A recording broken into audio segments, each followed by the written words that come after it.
नमस्कार, मैं हूं नीलू।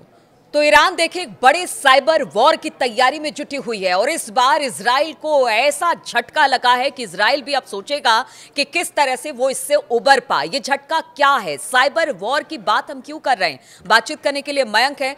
मयंक, इस बार जो ईरान ने किया उससे तो अब इजराइल के कान खड़े हो गए हैं और वो समझ नहीं पा रहा है कि अब इससे लड़ा कैसे जाए और इससे पार कैसे पाया जाए। ये क्या है जिस साइबर वॉर की हम बात कर रहे हैं? देखिए, अभी आपने देखा जो 12 दिन का युद्ध हुआ, लड़ाई हुई, इसमें हमने देखा कि ईरान के कई कमांडर्स की शहादत हुई और इजराइल की तरफ से उनको निशाना बनाया गया। जो बड़े पदों पर थे, आर्मी के, एयरफोर्स के जो बड़े ऑफिसर्स थे, उनको, जो बड़े ओहदे पे लोग थे, उनको निशाना बनाया गया। इसके बाद जैसे ही ये 12 दिन का युद्ध खत्म हुआ, ईरान ने एक बड़ी मुहिम छेड़ दी। और वो बड़ी मुहिम क्या थी? इजराइल की सेना के जितने बड़े अधिकारी हैं, ऐसा बताया जा रहा है, जितने बड़े अधिकारी हैं, जो पायलट्स हैं, जो कमांडर्स हैं और जो ऐसे लोग हैं जो इजराइल की स्ट्रैटेजिक पोजीशंस पर नियुक्त हैं, इन सब का एक एक डिटेल ईरान ने जुटा लिया है।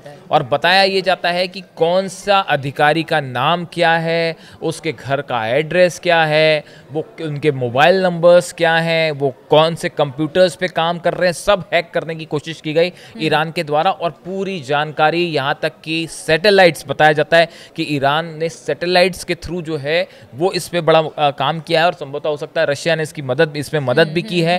बड़े अधिकारियों की एक प्रकार से आप रेकी कह सकते हैं, वो साइबर के जरिए जो है वो इनकी पूरी इंफॉर्मेशन ली गई। जो गुप्त बातें होती हैं वो सब भी इस वक्त ईरान के पास है। बिल्कुल। और ईरान की तरफ से कहा गया है कि अगर अब ईरान पर हमला करने की कोशिश की या ईरान के खिलाफ षड्यंत्र जारी रहे, देखिए अभी फिर से हम आपको एक बात बताएं कि हालांकि सीज फायर है, लेकिन इस तरह की खबरें आपको मिलती होंगी कि ईरान में कहीं आग लग गई है या ईरान में कहीं धमाका हो गया है।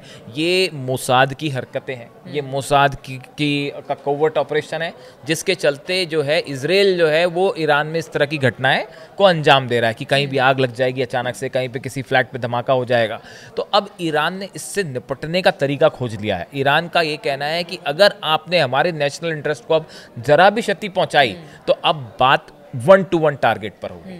अब मोसाद के चीफ भी हमारे निशाने पे होंगे, आर्मी चीफ भी आपके निशाने पे होंगे, आर्मी के कमांडर्स भी निशाने पे होंगे, जो फाइटर प्लेन के पायलट्स हैं वो हमारे निशाने पर होंगे, और अगर ज़रूरत पड़ी तो हम उनको कोवर्ट ऑपरेशन करके इंडिविजुअली जो है वो निशाना बना सकते हैं। इस खबर के बाहर आने के बाद आप सच मानिए पूरी इजराइल की फोर्स हैरान है कि ये कैसे हुआ।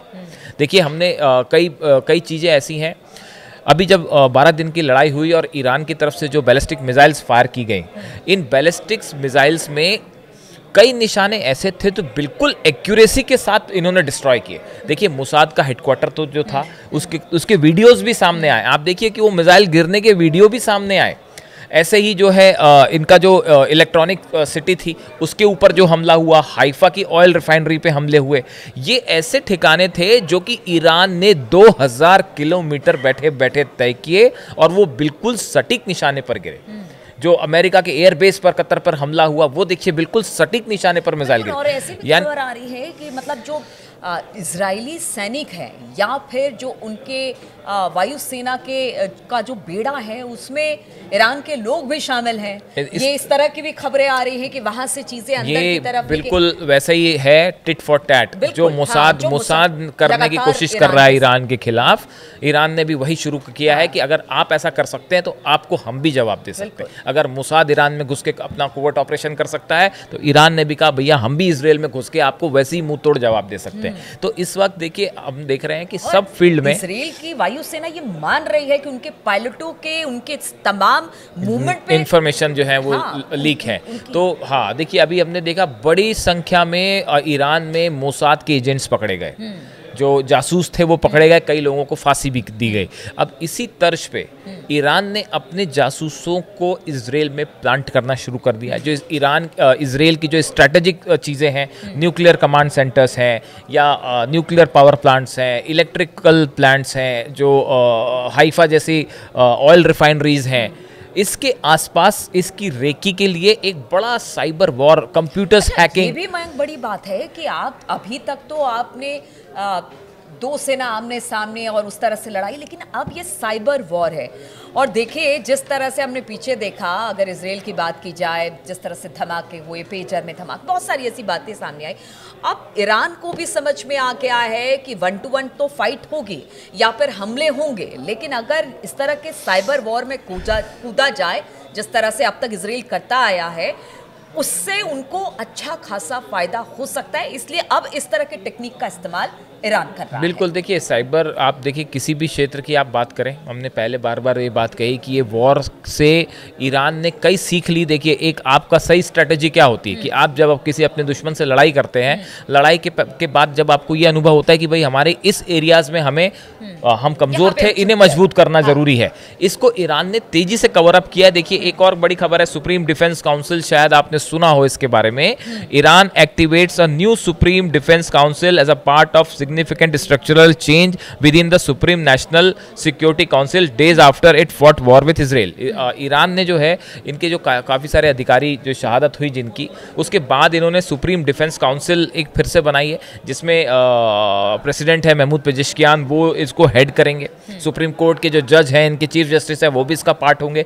और ये जो सुप्रीम डिफेंस काउंसिल है, ये तमाम स्ट्रेटेजिक और डिफेंस से जुड़े बड़े फैसले लेगी। ये खामेनी साहब को एडवाइस करेगी कि आगे क्या करना है। तो देखिए ईरान की तरफ से हर फील्ड में मिसाइल का जवाब मिसाइल से, फाइटर जेट का जवाब फाइटर जेट से, डिफेंस का जवाब डिफेंस से, और अब साइबर और जासूसी का जवाब साइबर अटैक से और जासूसी से। तो टिट फॉर टैट जो है, इसकी बड़ी तैयारी है। तो आप देखें अगर डायरेक्ट युद्ध नहीं भी हुआ ईरान और इजराइल में, तो भी एक बड़ा साइबर वॉर जो है वो मिडिल ईस्ट में देखने को मिलेगा। और हमने अक्सर देखा कि मिडिल ईस्ट में ऑयल को लेकर, तेल को लेकर लड़ाइयाँ होती हैं और वॉर हथियारों से और मिसाइल से लड़ाई होती है। बट ये अब नए जमाने की नई टेक्निक से ईरान लेस है और इजराइल का हर गतिविधि का जवाब देने के लिए तैयार है। बिल्कुल, तो देखिए जैसा इजराइल कर रहा है, अब ईरान भी उसी तर्ज पर आगे बढ़ा है। साइबर वॉर की बात हो रही है, खुफिया तरीके से जितने भी इंफॉर्मेशन इजरायली सेना के हैं वो निकालने की बात ईरान ने कही है। और देखिए ये अपने आप में बड़ी बात है कि कब कैसे अब इजराइल इससे निकल पाता है, किस तरह से इस साइबर वॉर को रोकने में इजराइल कामयाब हो पाता है। इस पर लगातार हमारी नजर बनी रहेगी। आप बने रहिए हमारे साथ।